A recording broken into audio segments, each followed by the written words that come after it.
Bakit hindi tayo makasunod sa policies ng DENR? Ano ang dahilan? Okay po. So, mapagpalang araw mga kahabi.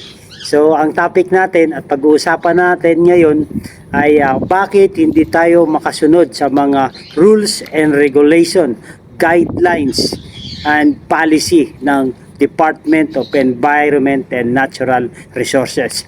Ano ang mga kadahilanan? Okay po.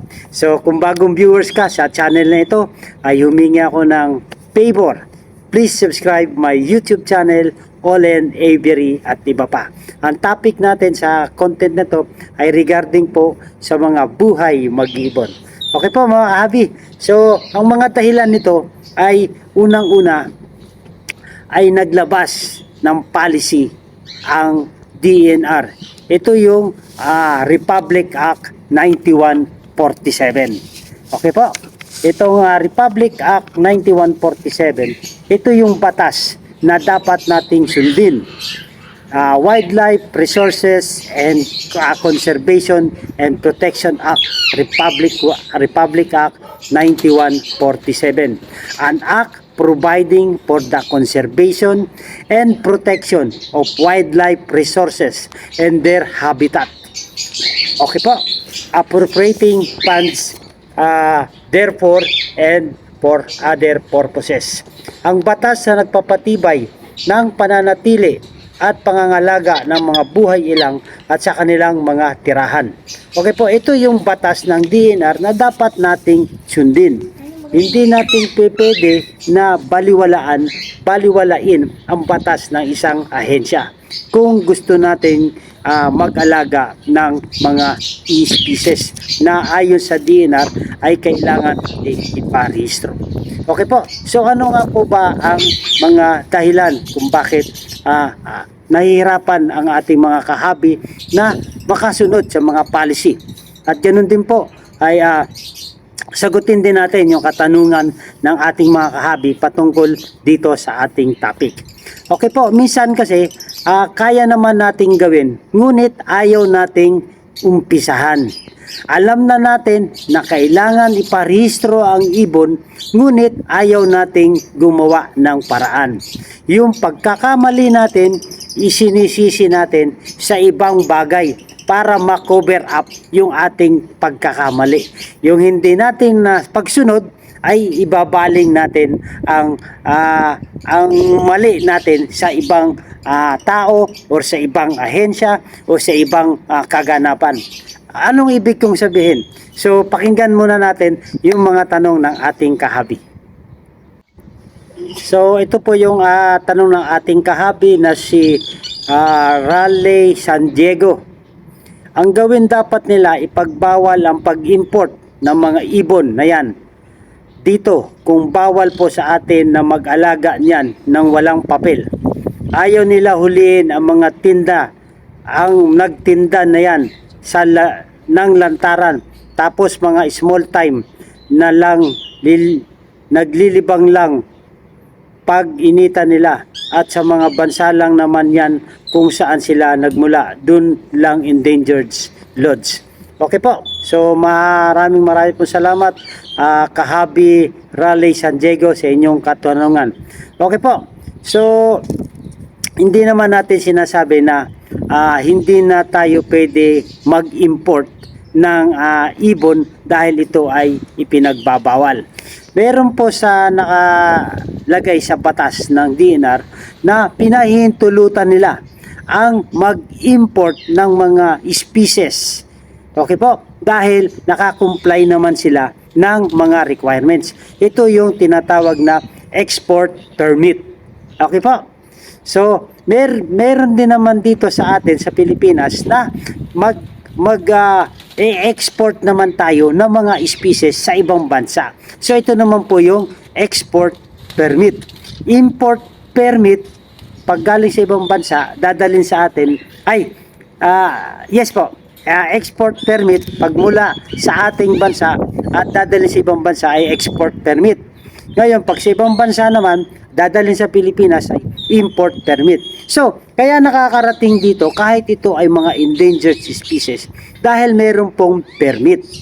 Tayo, sa ating namang pag-aalaga, mga kahabi, kahit tayo ay small backyard breeder or naglilibang lang tayo, pero kung ang inaalagaan natin ay napapabilang pa sa red list category ng IUCN o yung International Union for Conservation of Nature, ay dapat po sumunod tayo. Ganun lang po kasimple, kahabi. Kahabi na anong uri man ng ating aalagaan, kung ito ay nasa red list categories ng IUCN, kahit ito ay least concern, kailangan pa rin po natin ay iparehistro sa DENR itong ating mga inaalagaan, dahil ito ay kailangan pagsunod natin sa batas or sa panuntunan ng Department of Environment and Natural Resources. Doon naman, tama kayo kahabi, doon lang yan sa lugar kung saan nagmula yung mga endangered species, ay doon po ay threatened or nanganganib na sila or endangered sa lugar. Ngunit isang species po iyon, kahabi. Kaya kahit man saan dalhin ang ibon, kung endangered species doon sa bansa na pinagmulan nila, ay endangered species na rin po na may tuturing ang pag-aalaga sa atin. Hindi naman natin pinagbabawalan na mag-alaga. Ang sinasabi lang ng DENR na ay kailangan maparehistro natin ang ating mga alagang ibon. Kung sa kahabi, doon sa sinasabi nyo, nalantara naman yung pagbibenta na hindi naman nag-i-issue ng papel. Tama po kayo dyan. Marami mga pet shop or tiangge na lantaran ng pagbibenta ng mga ganitong uri ng ibon. Ngunit, kung kayo po ay concerned doon, ay pwede nyo pong tawagan ang DENR. Meron po silang hotline na 8888, 4 at ito pa yung kanilang mga mobile number, telephone number. Pwede po tayong sumangguni at i-report yung nakikita natin kung meron man tayong nakikitang paglabag ng mga pagbibenta ng hindi nagbibigay ng kaukulang dokumento. Okay po, so Raleigh San Diego, hope na naunawaan na. Alam ko po yung inyong nararamdaman, pero hindi po natin ito pwedeng isa-isang tabi na lang. Bagkus gumawa po tayo ng hakbang para maging legalization or maging legality yung ating pag-aalaga ng ibon. Hope makatulong ito, kahabi. So hindi po ako side ng DENR at hindi rin po ako side ng ang mga nagpo-possess ng mga illegal possession. Ako lang po ay nasa gitna, nasa pagitan ng mga nagpapatupad ng batas at sumusunod sa batas para makapagbigay po tayo ng impormasyon sa kapwa nating mag-iibon. Okay po, maraming po salamat. Ganon din po sa katanungan ng ating kahabi na si NexTube TV. Kahabi, matanong lang po, ano po ang nangyayari sa mga ibon na endangered species hanggang malapit na maubos na nahuli ang mga nag-alaga? Ibabalik po ba sila sa wild? Paano naman po yung least concern na hindi makuha ng certificate, permit dahil walang resibo, etc. Lahat po ba ito'y kukunin sa iyo at ibabalik sa wild? Okay po, so yun po yung ating kahabi na si NexTube TV. Kung mga endangered species ho ba ay ibabalik sa wild kung ito ay mahuli. Posibilidad po, kahabi, na maibalik po sa wild yung mga endangered species upang manatili sila sa buhay ilang at dumami po sila sa wild. Yun po ang pangunahing adhikain ng DENR na maibalik ang mga endangered species sa buhay ilang at dumami po sila, lalong-lalo na po yung mga native nating species na endangered, yung instinct na po, yun po ang ginagawa ng DENR. Katulad lamang po ng mga Philippine eagle natin na instinct na po in the wild. Nagpakawala sila ng mga nakaraan lang, last year ata nagpakawala sila. Ilang eagle na po yung napakawalan. Ngunit sa kasamaang palad po ay binaril pa sila ng mga hunters, ng mga local hunters. Yun po ang nakakalungkot, kahabi. ibinabalik na natin sila sa wild para dumami sila. Ngunit ito namang ating mga kababayang mga hunters ay binaril pa. So, ayaw ko lang kung napabalita nyo na po ito. 4 na Philippine Eagle na po ang nababaril. So, paano sila dadami kung sa wild ay lagi silang hinuhuli? Okay po. So, yun po ang nakakalungkot sa ating mga kahabit na naaabuso din kasi. Kaya, pinatutupad nila talaga yung batas. Okay po, kasi marami din tayo mga kahabit na naaabuso yung mga illegal possession ng mga endangered species. At ganoon naman po, kung nahuli ang inyong mga alagang ibon na least concern, ito ba ipapakawalan din sa wild? So kahabi, pag nahuli po tayo, dahil wala tayong kakulang dokumento, ay dadalhin po ito sa mga facility ng DNR. Okay po? Yun po ang gagawin nila at ididokumento ito ng mga kung anong uri ang kanila na confiscate. So yun lang po mga kahabi. Dapat tayo ay sumunod sa mga policy, rules and regulation ng ating DNR para hindi po tayo pagsabihan na nag-aalaga tayo ng mga illegal possession of endangered species. So nakakalungkot po yun. So marami po tayong mga permit na pwede nating i-apply. Katulad po ng CWR, Certificate of Wildlife Registration. Ito po ay napakasimpleng kunin. Okay po, magkaroon lang po tayo ng mag-avail lang tayo sa legal source. Okay po. Tapos mabigyan tayo ng deed of acquisition. Yun lamang po ang una nating requirements. Tapos meron tayong permit ng wildlife farm permit. Meron tayong wildlife collectors permit, accreditation of registration, clearance permit, export permit, import permit. Lahat po yan ay inaalaw. Basta lahat tayo magko-comply. Okay po mga kahabi. So hope meron tayong natutunan regarding po kung bakit hindi tayo makasunod sa mga policies. Dahil sa atin na rin po. Hindi po tayo humahakbang sa mga rules and regulation na dapat nating sundin. Okay po, nasa atin na rin po yung pagkukulang. Kaya ako nagbabahagi kahabi para ini-encourage ko kayo na unti-untiin natin. Okay po, unti-unti. Hindi naman po ito isang kuhaan lang. Dahan-dahanin natin na makapag-comply ng mga requirements upang maging legal po ang ating pag-alaga. Yan po ang nais ko. Kaya po sa content na to kahabi, gusto ko makabahagi sa atin ng mga hindi pa nakakaunawa regarding po sa Republic Act 9147. Maraming po salamat. So ganun din po sa katanungan ng kahabi natin na si Zomar Pinlac. Sir, mas magaganda pa yung sinasabing yung normal kaysa mataas na presyo. Kung ako pipiliin, mas magaganda po itsura ng normal, sir. So yung tinutukoy po ni kahabi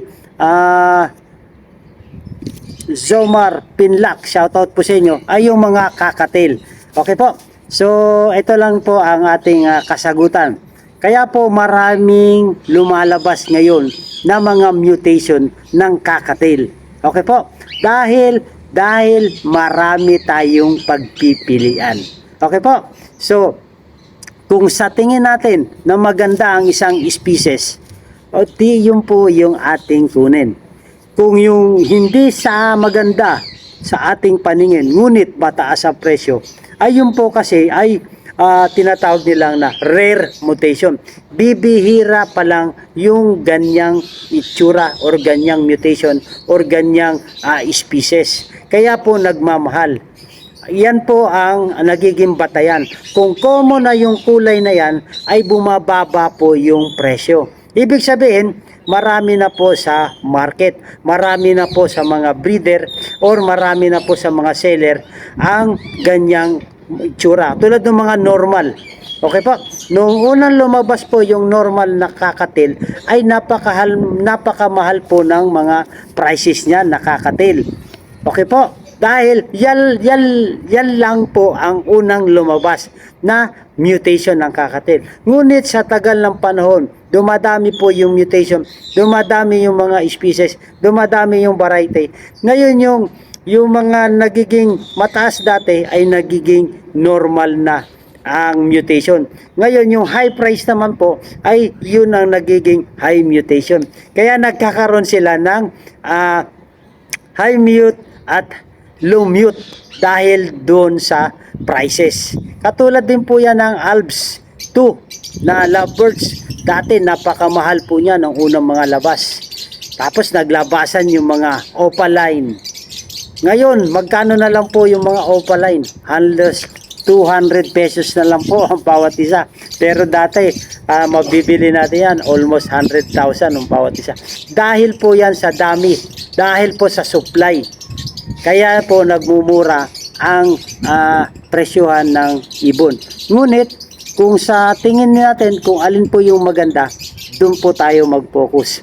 Dahil sa tayo mga hobbyist ay paiba-iba rin naman tayo ng paningin or pagtingin at sa nakakahiligang species at sa itsura ng ibon. Okay po, so yun lamang po yung ating may re-recommenda at mga talakayan kung bakit hindi tayo makasunod sa mga policies ng DNR. So, ano ang dahilan? Nasa sa atin po.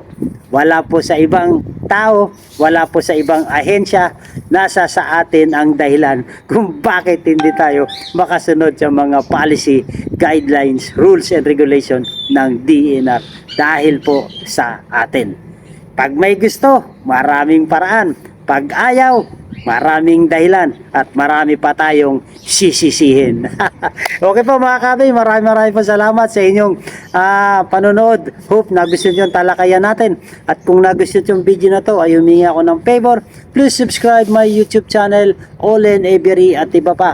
At maraming po salamat sa inyong suporta mga kahabi. Kung meron kayong katanungan ay sisikapin natin sagutin. At kung meron kayong gustong i-share, i-comment nyo lang po at i-share natin sa mga kahabi natin na nais magkaroon ng karagdagang kaalaman. Okay po, so nais ko rin pong i-shoutout ang ating mga kahabi sa mga subscriber natin, sa silent viewers. Maraming pong salamat sa inyong suporta. So nais ko lamang po i-shoutout si kahabi Evelyn Baneco. Maraming po salamat. Si kahabi Erika Malinaw, Rawi TV. At shoutout din po sa inyo kahabi Angelo, Rawi May, Pet Mamboy, Rachel JM.